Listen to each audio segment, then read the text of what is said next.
Hello student, जैसा कि हम कॉलिगेटिव प्रॉपर्टीज़ के बारे में पढ़ रहे हैं, ठीक है। और जो आपकी फ़र्स्ट कॉलिगेटिव प्रॉपर्टी है relative lowering in vapour pressure, तो इससे पहले की वीडियो में हमने उसके बारे में डिस्कस किया, उसके न्यूमेरिकल भी लगाए और आपको कुछ न्यूमेरिकल दिए भी गए हैं सॉल्व करने के लिए। तो आज का जो हमारा टॉपिक है वो क्या है, एलिवेशन इन बॉइलिंग पॉइंट, ठीक है। इसके बारे में हमने बताया था, ये सेकेंड कॉलिगेटिव प्रॉपर्टी है, ठीक है, एलिवेशन इन बॉइलिंग पॉइंट, ठीक है। अब इसकी कंडीशंस क्या हैं, एलिवेशन इन बॉइलिंग पॉइंट्स की कंडीशन क्या है, देखिए। सबसे पहली चीज़ तो बॉइलिंग पॉइंट क्या होता है, ठीक है, उससे ही समझते हैं। तो मान लिया एक मेरे पास लिक्विड है, हमने एक बीकर में एक लिक्विड ले रखा है, ठीक है। अच्छे समझिएगा, यहीं से आपको समझ में आ जाएगा, ठीक है। अब हम क्या करेंगे, अब हमने किसी सोर्स ऑफ हीट से इसको हीट करना स्टार्ट किया। अब इस लिक्विड को किसी अंडर प्रेशर रखा गया होगा, है ना, किसी प्रेशर में रखा गया होगा। मान लिया हम यहीं पे एक प्रैक्टिकल कर रहे हैं जिसमें हमने बीकर ले रखा है, ग्लास में वाटर ले रखा है।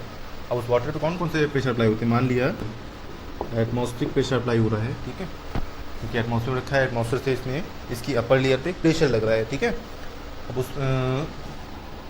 अब उस बीकर को हम किसी सोर्स ऑफ हीट से हीट करें तो हम क्या देखेंगे, जैसा कि इससे पहले हम आपको बता भी चुके हैं वेपर प्रेशर की कंडीशन, कि जो पार्टिकल्स हैं अपसाइड मूव करेंगे और मूव करने के बाद क्या होंगे, ये अपर लेयर पे क्या हो जाएंगे, अपर लेयर पे ही जमा हो जाएंगे, वहीं पे सारे मॉलिक्यूल्स मूव कर करके अपसाइड मूव, मतलब अपर लेयर पे जाके सेटल हो जाएंगे, ठीक है।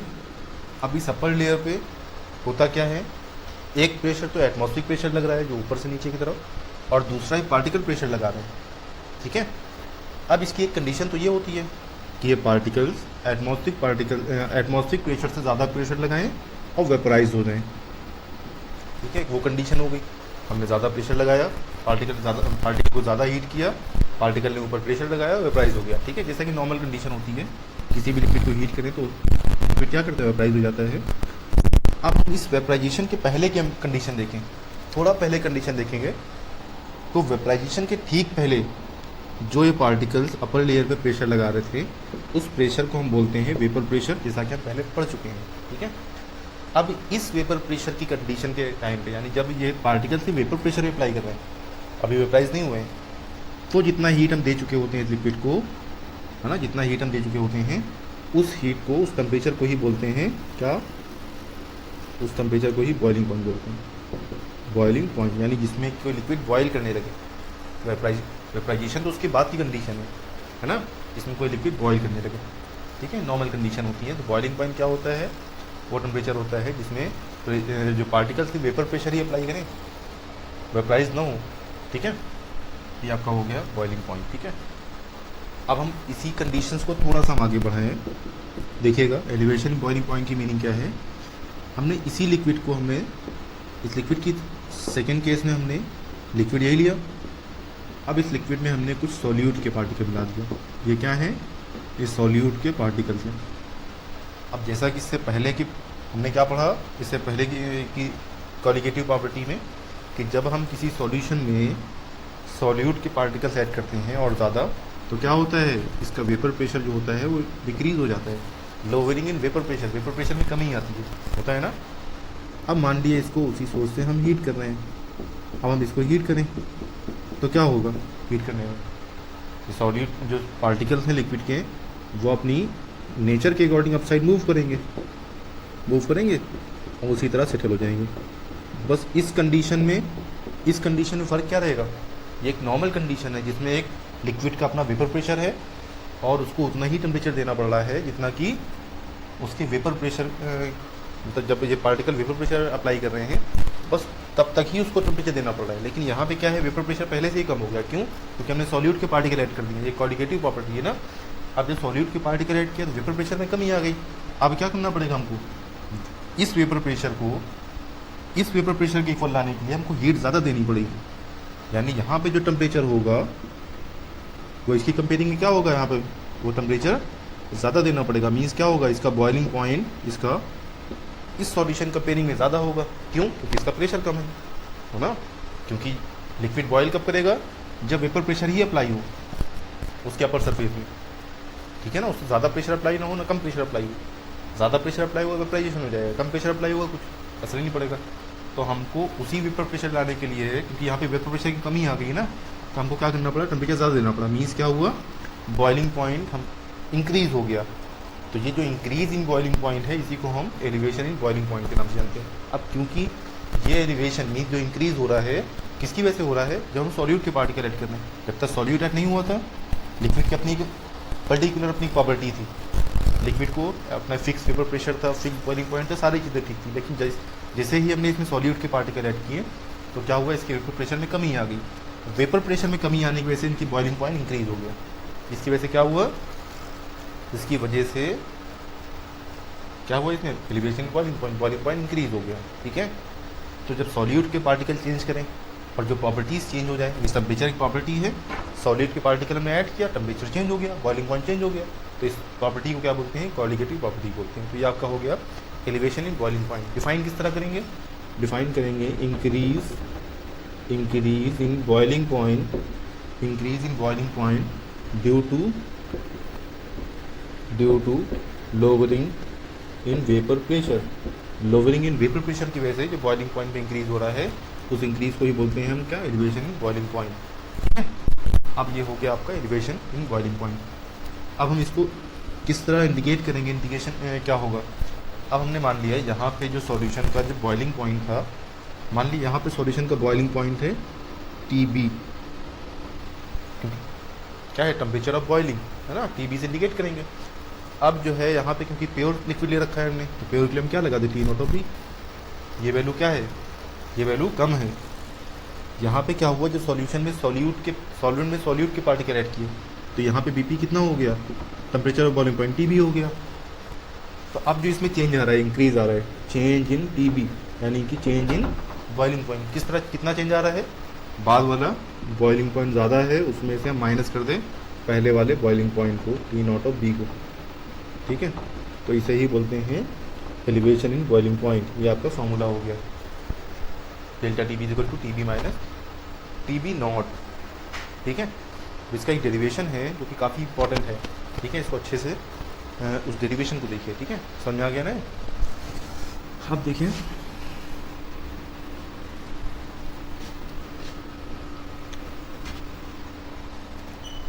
यहाँ लिखेंगे formula for molar mass of solute के मोलर मास के हम फॉर्मूला किस तरह ड्राइव करेंगे। क्वेश्चन किस तरह आता है, how to calculate the molar mass of solute with the help of elevation in boiling point. Elevation boiling point की हेल्प से मोलर मास ऑफ सॉल्यूट किस तरह फाइंड करना है। ठीक है, तो ध्यान रखिएगा, मैथमेटिकली अगर हम देखें, अगर हम न्यूमेरिकल पॉइंट्स ऑफ व्यू से देखें मैथमेटिकली, तो हमने क्या देखा कि एलिवेशन इन बॉइलिंग पॉइंट जो है, इंक्रीज इन टेम्परेचर, ये सिर्फ और सिर्फ हुआ है किसकी वजह से, कि सॉल्यूट के पार्टिकल जो हमने इंक्रीज़ किया है। अब जो सॉल्यूट के पार्टिकल होते हैं, सॉल्यूट के जितने पार्टिकल प्रेजेंट होते हैं किसी लिक्विड में, उसे ही कंसनट्रेशन बोलते हैं। ठीक है, अब एक कंसनट्रेशन का नॉर्मल टर्म लेते हैं, तो हम ये कह सकते हैं मैथमेटिकली कि डेल्टा TB जो एलिवेशन बॉइलिंग पॉइंट है, वो डिपेंड करता है किस पे, किसी कंसनट्रेशन पे। मान लिया किस पे डिपेंड करता है, मोलैलिटी पे। ये क्या है, मोलैलिटी पे डिपेंड करता है। ठीक है, अब यहाँ पे हमने देखा डेल्टा TB, अब हमने देखा यहाँ पे प्रोपोर्शनलिटी साइन लगा हुआ है, इसको इक्वल कर दें। जब इसको इक्वल करेंगे तो क्या होगा, यहाँ पे कांस्टेंट आ जाएगा। तो कौन सा कांस्टेंट आया, KB। तो what is KB, KB is a proportionality constant, molality constant. ठीक है, और इस कांस्टेंट को हम क्या बोलते हैं, this constant is known as molal elevation constant. इसे हम बोलते हैं मोलल एलिवेशन कांस्टेंट। ठीक है, मोलल एलिवेशन कांस्टेंट बोलते हैं किसको, KB को। ठीक है, याद रखिएगा। अब उसके बाद देखिए आगे, अब हम मान लिया कोई जिस लिक्विड की हम बात कर रहे हैं, यहाँ पे हम लिख देते हैं जिस लिक्विड की बात कर रहे हैं, उसमें A क्या है, सॉल्वेंट है, और B क्या है, सॉल्यूट है। अब हम आते हैं इससे, delta TB is equal to KB into what is M। M means क्या है, M मीन्स है number of mole of solute. तब सॉल्यूट B है ना, तो number of mole of solute means NB upon molar mass of solvent in kg ना। Solvent क्या है, क्योंकि एम का फॉर्मूला क्या होता है, number of mole of solute upon mass of solvent in KG. अब नॉर्मली कंडीशन अगर हम देखेंगे तो डेल्टा टी बी जो होगा या के बी की जो वैल्यू होगी या एम बी की जो वैल्यू होगी नॉर्मली ग्राम में होती है।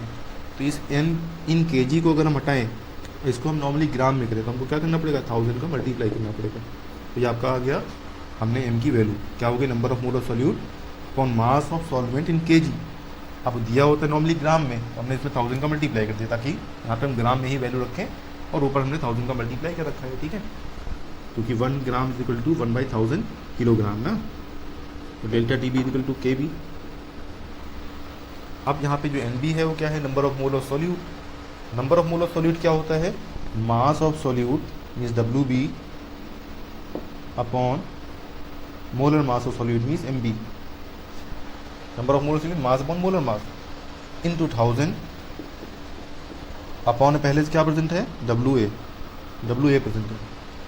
अब यहाँ से अगर हम एम बी की वैल्यू निकालें तो एम बी की वैल्यू क्या आएगी, एम बी यहाँ पे आ जाएगा, डेल्टा टी बी यहाँ पे आ जाएगा, तो क्या बचेगा, K B into W B into 1000 upon delta T B into W ए।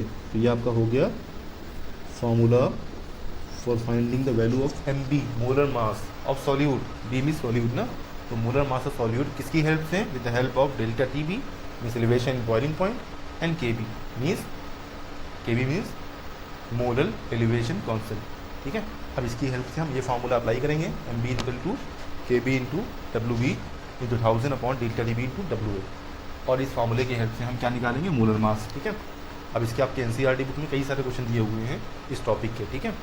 अब देखिए इसी तरह के क्वेश्चन लेते हैं, उसको सॉल्व करते हैं, ठीक है। तो इस बुक में आपको पेज नंबर हम बताते हैं, page number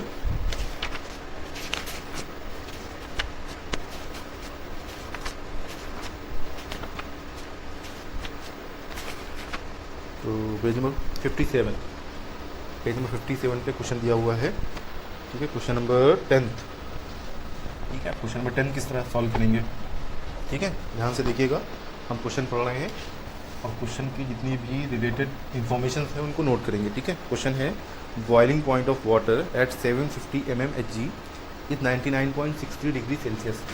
boiling point of water, सिर्फ वाटर का बॉइलिंग पॉइंट है, तो पी नॉट ऑफ बी कितना है, P naught of B is equal to 99.63 degree Celsius. तो boiling point of water at 750 mmHg, 750 mmHg pressure पे बॉइलिंग पॉइंट कितना है, 99.63 डिग्री सेल्सियस। तो how much sucrose is to be added, how much sucrose is to be added. अब एक water में हम sucrose add कर रहे हैं, तो वाटर तो यूनिवर्सल सॉल्वेंट होता है ना, तो वाटर सॉल्वेंट हो गया। अब सुक्रोज क्या हो गया, सॉल्यूट।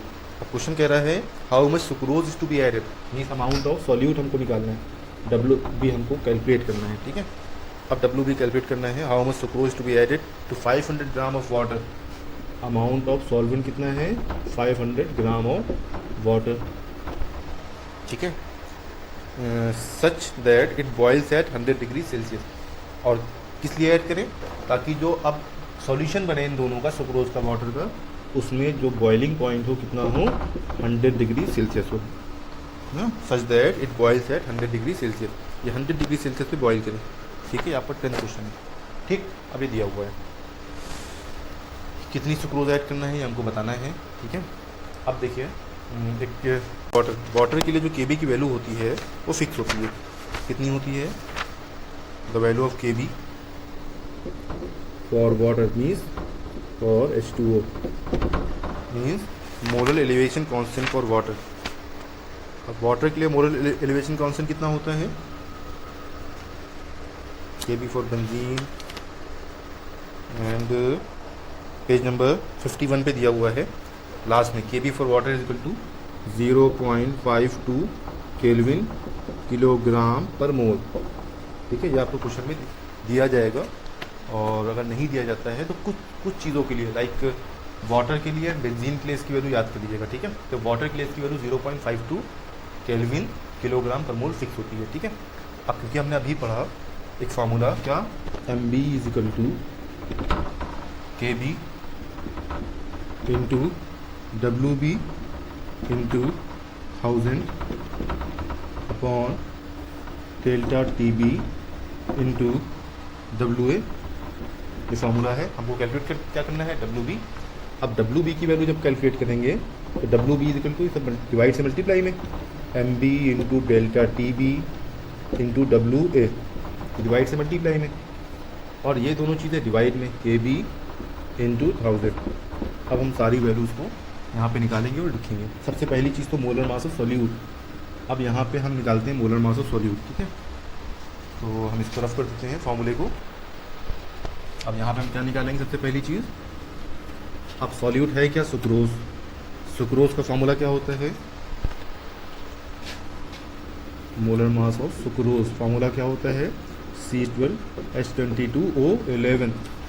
तो 12 इंटू सी का मोलर मास 12 होता है, 22 इंटू एच का 1 होता है, 11 इंटू ओ का 16 होता है, 12 12 जा 144, 22 1 जा 22, 11 16 जा 176, 4 2 6 4 2 6 1 प्लस 7 176, 6 6 12 कैरी 1, 7 6 31 14 कैरी 1 1 1 2 1 3, 342 ग्राम क्या आ गया, मोलर मास ऑफ सॉल्यूट आ गया, ठीक है। तो मोलर मास ऑफ सॉल्यूट की वैल्यू कितनी है, 342।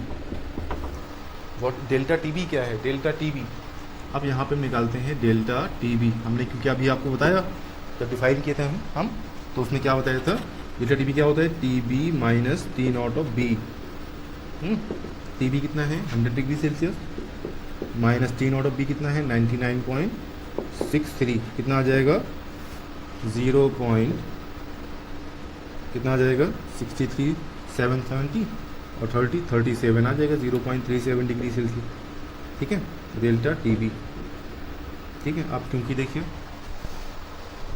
अब एक नॉर्म यहाँ पे क्या करेंगे, इसकी वैल्यू अप्लाई कर देंगे। अब क्योंकि यहाँ पे देखिए के बी की जो वैल्यू दी है वो किस में दी है, केल्विन में। के बी की वैल्यू केल्विन में दी हुई है और यहाँ पे जो है 37 डिग्री सेल्सियस है। अब देखिए मान लिया हम इसी की जगह पे हम ये सॉल्व करते हैं कि मान लिया मेरे पास जो ये दिया है केल्विन में दिया हुआ है, हम इन दोनों टेम्परेचर को भी केल्विन में यूज़ करें, है ना। अब इन दो इस टेम्परेचर, अब यहाँ पे हमको निकालना है T B, delta T B is equal to T B minus T nought of B, ठीक है। अब जो टी बी है वो कितना है 100 डिग्री सेल्सियस, वह 100 और प्लस 273 ऐड कर देंगे क्योंकि हमको केल्विन लेना है, minus T nought of B कितना है 99.63 डिग्री सेल्सियस, तो 99.63 और 273 ऐड कर देंगे क्योंकि हमको केल्विन में लेना है। तो यहाँ पे हो जाएगा 100 plus 273 minus 99.63 plus minus minus 273 cancel, 100 में 99.63 माइनस किया हमने, कितना आया 0.37 केल्विन। अब यहाँ पे हम या तो delta T B 0.37 degree Celsius कहते हैं या 0.37 केल्विन भी कह सकते हैं, ठीक है। इसमें जब चेंजिंग निकालेंगे केल्विन में हो या डिग्री सेल्सियस में हो, आना कितना है उतना ही आना है। तो हम चाहे इस तरह डेल्टा टी बी निकाल दें या हम इस तरह डेल्टा टी बी निकाल दें। अब देखिए डेल्टा टी बी की वैल्यू कितनी आई है, दोनों केस में ही 0.37 आ रही है। तो हमको नॉर्मली क्या करना है, अगर दोनों चीज़ें डिग्री सेल्सियस में हो तो उसको डायरेक्टली माइनस कर देना है और जितना डिफरेंस आएगा उन्हीं को रखना है। अब आप इन दोनों वैल्यू को अगर चेंज भी कर लेंगे केल्विन में 273 ऐड करके, तब भी आपका माइनस करने पे उतना ही आएगा जितना पहले आया था, ठीक है। ये हो गया 0.37 इंटू मास ऑफ सॉल्वेंट कितना है 500 ग्राम अपॉन के बी कितना है 0.52 इंटू 1000। अब इसको हम क्या करेंगे, इसको हम कैलकुलेट कर लें, ठीक है। तो 502 ज़ा 2 171 ज़ा, ठीक है, 52 3 ज़ा ये आएगा 156। तब क्या करेंगे, इसका मल्टीप्लाई कर देंगे इसमें 37 का, तो 171 इंटू 0.37, तो 7 ज़ा 7 49 कैरी 4 11 इंटू 3 21 2 5 7 12 कैरी 1 3 5 1 6, 2 डिजिट के बाद पॉइंट, तो 63.27 आ जाएगा ऊपर। नीचे कितना है 0.52, 2 डिजिट ऊपर भी है पॉइंट के बाद, 2 डिजिट नीचे भी, पॉइंट कैंसिल। क्या करना है हमको 52 में डिवाइड करना है, 52 से डिवाइड करना है 6327 को, ठीक है। 53 1 ज़ा 53, 52 1 ज़ा 52, 11 बचा 112, 2 टाइम कितना आएगा 104, फिर बचा 87, तो 1 टाइम जाएगा कितना हो जाएगा 52, 5 आ जाएगा 3, पॉइंट लगा 0 बढ़ा देंगे, ठीक है, कितने टाइम जाएगा 7 टाइम, तो कितना आ गया mass of solute is equal to आ गया 121.7 ग्राम, यानी आंसर क्या होगा 121.7 gram of sucrose is to be added to increase the boiling point as 100 degree Celsius. में पहले बॉइलिंग पॉइंट था 99.63, अगर हम इसमें 121.7 ग्राम सुक्रोज ऐड कर दें, सॉल्यूट ऐड कर दें, तो जैसा कि हम पढ़ते हैं अभी पढ़ा है हमने, क्या होगा elevation in boiling point increase हो जाएगा कितना 99 से 100, ठीक है। तो इस तरह बॉइलिंग पॉइंट्स के क्वेश्चन जितने भी हैं उनको इस तरह सॉल्व करेंगे, ठीक है। बस एक बात ही ध्यान रखना है कि जो आपका KB की वैल्यू जो रहेगी वो आपको बेंजीन और वाटर के लिए लर्न भी कर लेनी है, वैसे दी होती है क्वेश्चन में। और दूसरी चीज़ क्या है कि जब जो बॉइलिंग पॉइंट में अगर दोनों डिग्री सेल्सियस में हो तो दोनों को डायरेक्टली माइनस कर देंगे बिना केल्विन में चेंज किए, ठीक है। तो ये आपका हो गया एलिवेशन इन बॉइलिंग पॉइंट, ठीक है। अब हम third colligative property next video में पढ़ेंगे, क्या है वो डिप्रेशन इन फ्रीजिंग पॉइंट, ठीक है। तो आज इतना ही, और जैसा कि इससे पहले के टॉपिक में भी हमने कुछ न्यूमेरिकल आपको दिए थे ग्रुप में, तो अब हम डिप्रेशन बॉइलिंग पॉइंट्स के न्यूमेरिकल को व्हाट्सएप कर देंगे स्कूल ग्रुप में, तो उसमें आप देख लीजिएगा, ठीक है।